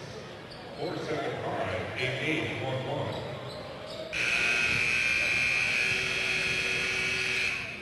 Well, as we get set to start the final quarter here, Riverside and Hartland Arrowhead. Hartland Arrowhead's got 40 points. Riverside's got 24. 5 fouls on each team, which could play a big role here. What does Riverside got to do at this point with 8 minutes left to try to get down that deficit? Run their offense, be patient with the ball, get down there and play defense. They're able to get some fouls. I mean, Harris can hold the ball up high. He has long arms. He can just hold the ball up high over his head. You bring that ball down, a defensive player can swipe at it and maybe steal it from you. Oh, Coach Rock is trying to get his guys in tune to what they should be doing. Well, they got to get in tune and be in the right place, too. It's a good take by Dixon Jr. Now they're in their press. Let's see how good it works for him. He broke it. Well, the guy goes, woo! Now that's what you call a block by Robert Harris. That was a block party, and you could not have asked for anything better than that. Now,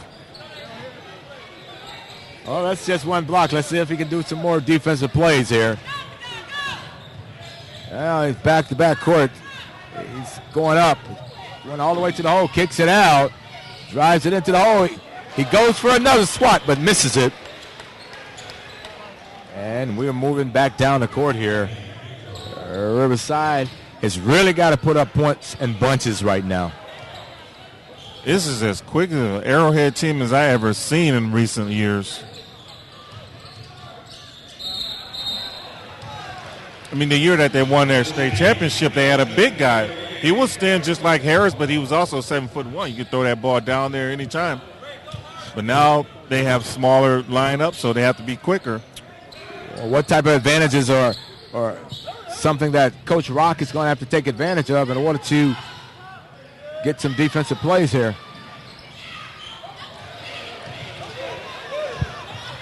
Oh, Bobby's a little wild with the ball here. Almost lost it. Riverside almost travel. You got to get some buckets up. 3-point up, no good. If you could tie that up and get the ball. Well, here come Arrowhead with 6 minutes, 25 seconds left in the quarter. Actually in the game. Up 42-26. Kicks it out. 3-point shot up. No good. Rebound Harris.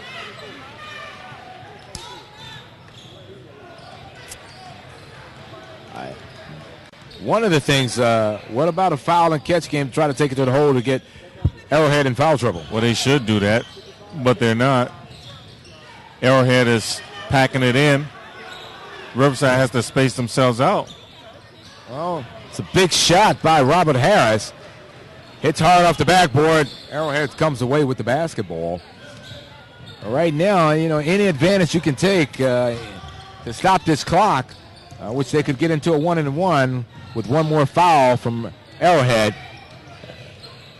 Good passing Look like Harris just giving up there. Rock seems enough. Oh, yeah, of course. But you know what? Riverside, it just seems like that they're out of shape. They're getting run up and down the court by Arrowhead out of all people. It really shouldn't happen. Well, it's a lot to be said here to try to get back in this game. You know, you're down quite a few points here. You got 26 points. Riverside, Arrowhead has 44. Now, I know Coach Rock is telling them to do it. Now, whether or not they're doing what he say do is a little different than because you could take advantage of the foul trouble here. One more foul on Arrowhead, and you're in the bonus. Yeah, definitely. And I would have to say, as far as the conditioning factor is concerned, I mean, this is a college floor. It's much longer than the regular high school floor, so maybe Riverside is getting a little tired here, having to run that extra 10 feet long.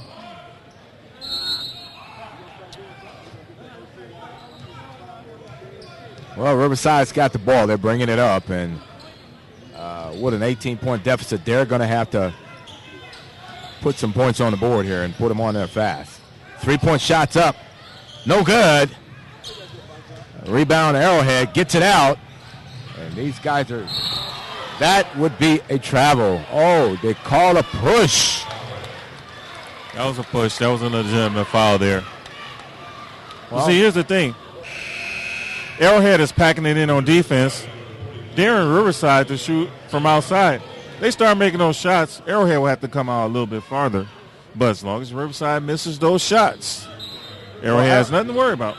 Riverside's going to have to get 3-point baskets and a lot of them quick in order for them to have a chance of getting back in this game. Arrowhead takes it in. Basket no good. Rebound for Riverside. Takes it to the length of the court. Passes it out to 23. Dribbles and dance instead of taking that 3-point shot. Back out. They're just playing like they got all day to get this deficit down. Well, their time is about to run out. Well, they went back inside to Posey, the big man. And number 52, Billy Hartfield, is called for the block. He tried to draw that flop. Now, remember, Posey outweighs Hirschfeld by at least 30 pounds. You know, Hirschfeld's not a little guy. No, of course He's not. 6'5", and he's a pretty big boy. I'm sure that he'll be getting some offers from a college to play college football. And the first end of that 1-1, as we talked about with the fouls, being able to score a basket while the clock is still standing still is very important for Riverside at this point.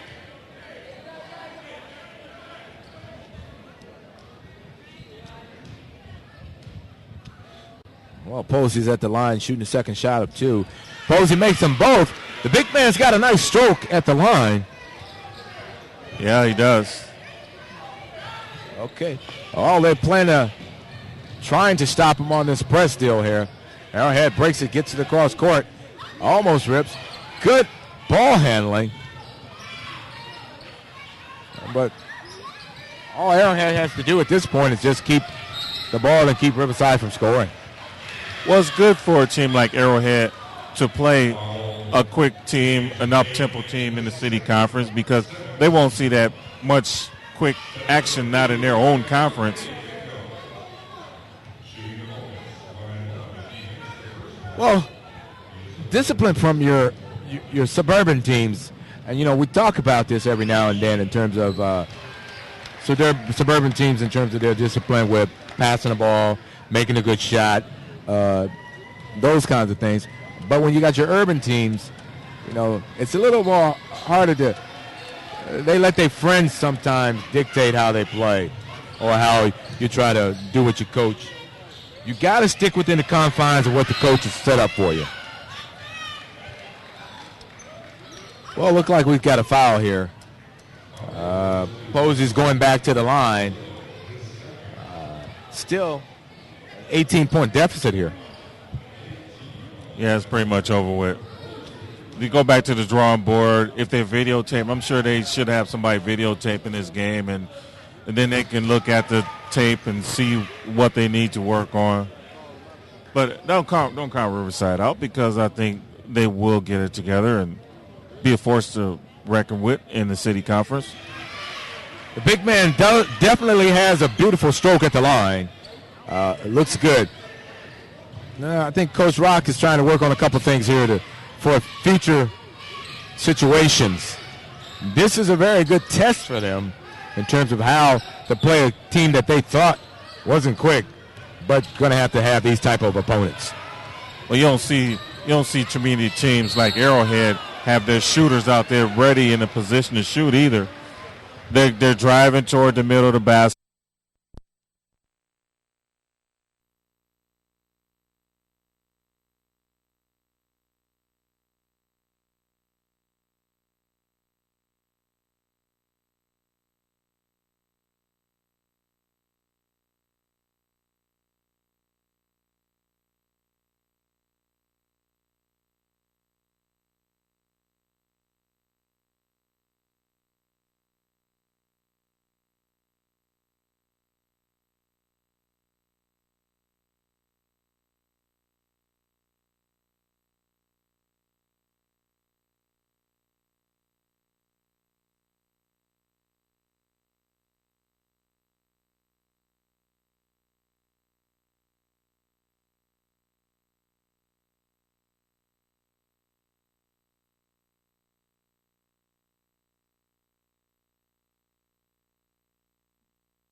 They'll have enough videotape to watch, and he'll come up with some kind of ways for them to score.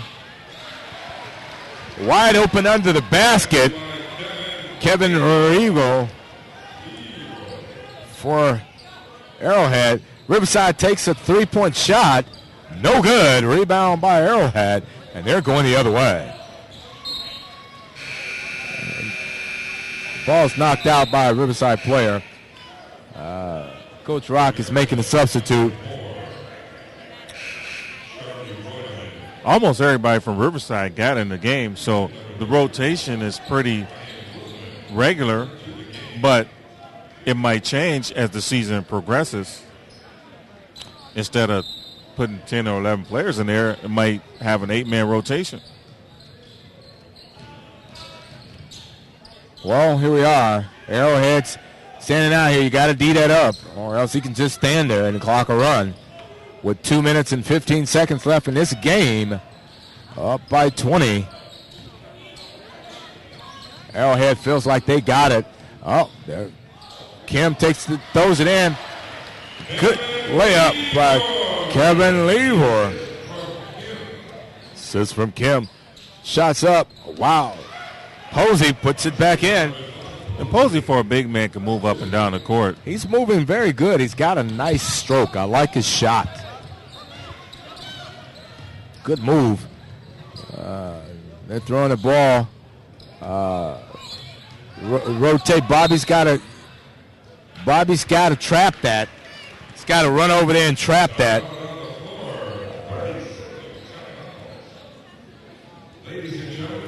And now in the city conference, you don't find another big man like as big as Posey on any of the city conference teams.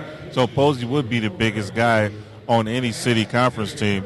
And sometimes what you have to consider is that, say if you put Posey out there to start the game and you throw Robert Harris in there sometimes, I would like to see both of them in there at the same time at some point. I'm sure we'll have a chance to see the top city teams throughout the season. Well, we've got 1 minute and 36 seconds left. Riverside 34, Hartland Arrowhead 54, up by 20, and it's just academic from this point.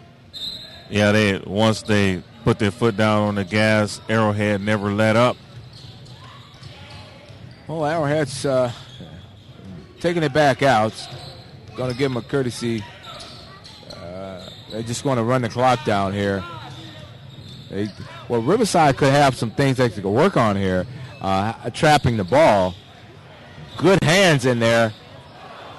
Oh. They have a lot of things they Way can to work be on. aware from Arrowhead.